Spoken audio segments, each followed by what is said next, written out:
Good morning, everyone. We are here again to study about an interesting chapter, Material Around Us, Class 6, Science. Let us begin. Material around us. In this chapter, we are going to study about material. What is a material? Material is any substance that is used to create an object. हमारे आसपास बहुत सारी चीजें होती हैं, वो किसी ना किसी चीज से, मटेरियल से बनी होती है. Okay, for example chair, bottle, bedsheet, TV, fan. These are all objects. These are made up of different kinds of material. Like chair can be made of wood or plastic. Bottle can be of metal or glass. Different materials are chosen depending on the purpose of the object.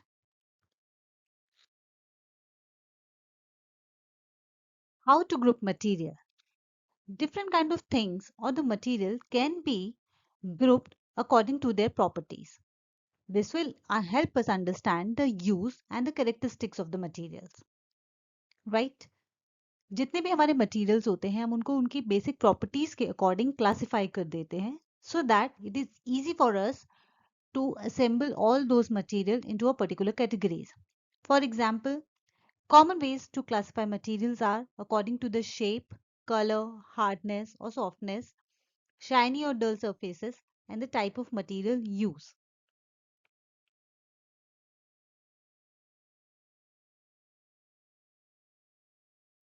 Properties of material. What is a property of material means?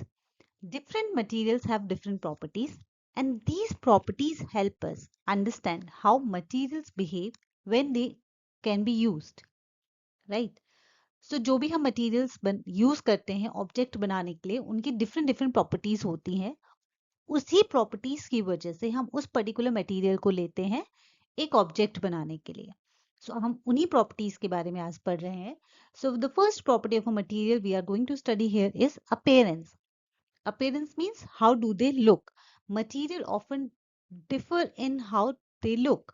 For example, lustrous and non-lustrous material. What does lustrous means? Those materials that have a shiny surface. जो चमकदार materials होते हैं उनको हम lustrous material बोलते हैं. Right? Mostly metals show this kind of property. जो हमारे metals होते हैं वो ये lustrous metal में ही count होते हैं. जैसे कि iron हो गया आपका, कॉपर, एल्यूमिनियम, इनके अंदर एक शाइनी अपीयरेंस होता है. That is why this category of metal comes under the lustrous materials. Non lustrous metals, these materials they don't have any shine. Like आपने वुड देखा होगा, रबर हो गया, पेपर हो गया, प्लास्टिक हो गया. This kind of materials comes under the non lustrous material. These two categories depends on the appearance of the material.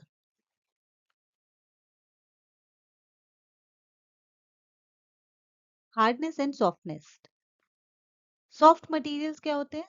Those material which are easy to compress, जिनको हम आराम से कंप्रेस कर देते हैं, वो मटेरियल्स क्या होते हैं? हमारे सॉफ्ट मटेरियल्स होते हैं.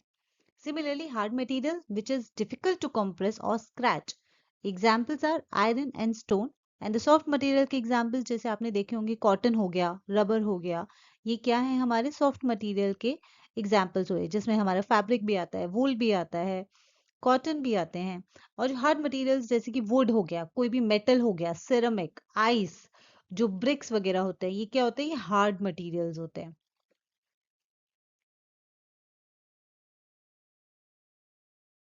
Types of material based on the transparency. इसमें हमारे 3 टाइप्स के मटेरियल्स आते हैं. Number 1, transparent material. Those material which allow light to pass through them completely.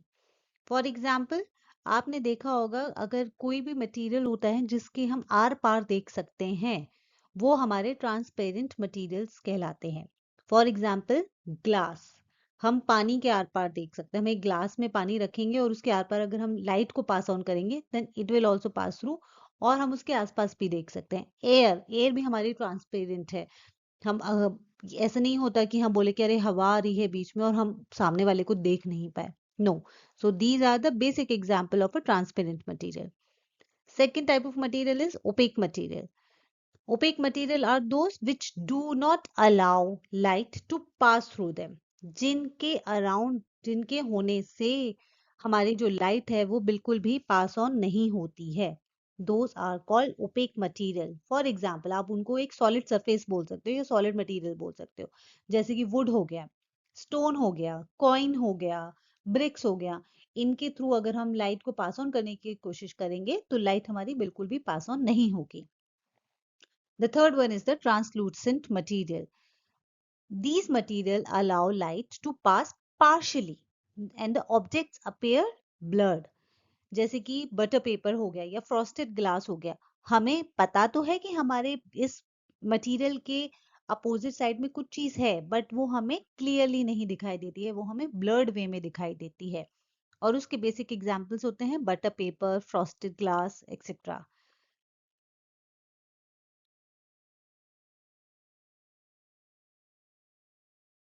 Here are some examples of the transparent, opaque and translucent material.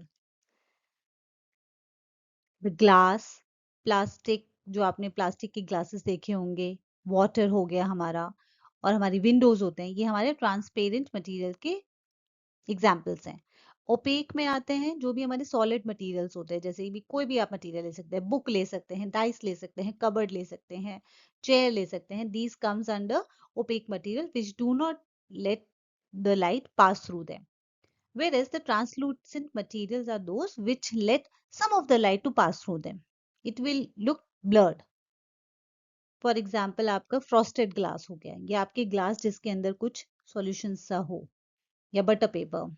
ये रहा आपका transparent material में जो लाइट है हमारी क्लियरली पास ऑन होती है. ट्रांसलूसेंट में some light passes through them, and opaque में कोई भी light, no light passes through them.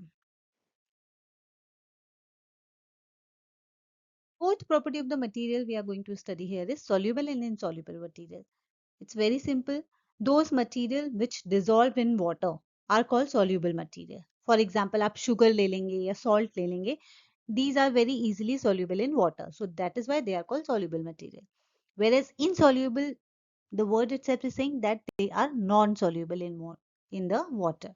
For example, आपके pebbles हो गए, button या plastic. In fact, sand is also a insoluble material because once you mix them in water, it will settle down after a certain point of time.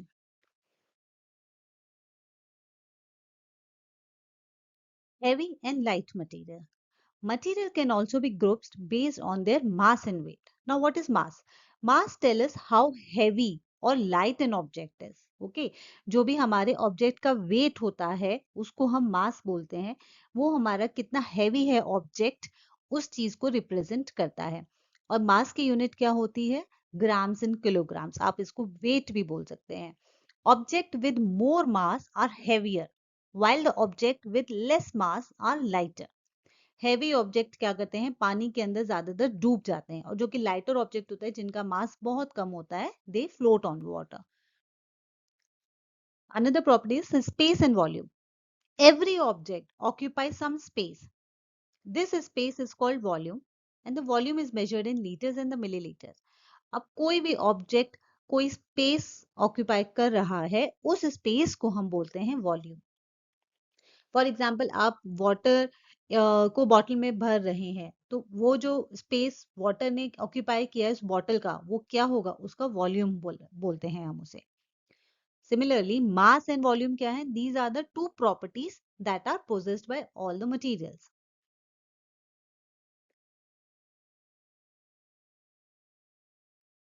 Now what is matter? Anything that occupies space and has mass. अभी हमने पढ़ा था mass and volume. Similarly उन दोनों को जब हम combine करेंगे तो हमारा मैटर बन जाता है. इसीलिए हम यहाँ बोल रहे हैं कि anything that occupies space and has mass is called the matter. इसमें हम कुछ भी बोल सकते हैं कि हमारा वाटर भी होता है, एयर, सॉइल, वुड, जो भी चीजें हमारे अराउंड होती हैं जिनका जो कि स्पेस ऑक्यूपाई करती है एक ऑब्जेक्ट की, और उनका खुद का वेट भी होता है, उनका खुद का मास भी होता है, वो सारी ही चीजें मैटर कहलाती हैं. चाहे वो वाटर हो, चाहे वो एयर हो, चाहे वो सॉइल हो या कॉटन हो, कुछ भी हो, वो सारी की सारी चीजें आपकी मास कहलाती हैं. Matter has two sorry matter कहलाती हैं. Matter has two important properties. Mass, the amount of matter in an object. Mass will show you about the amount of matter. And mass gives you the quantity of matter, and its unit is to measure are in grams and kilogram. And the second is volume. Volume is nothing but the space occupied by the object.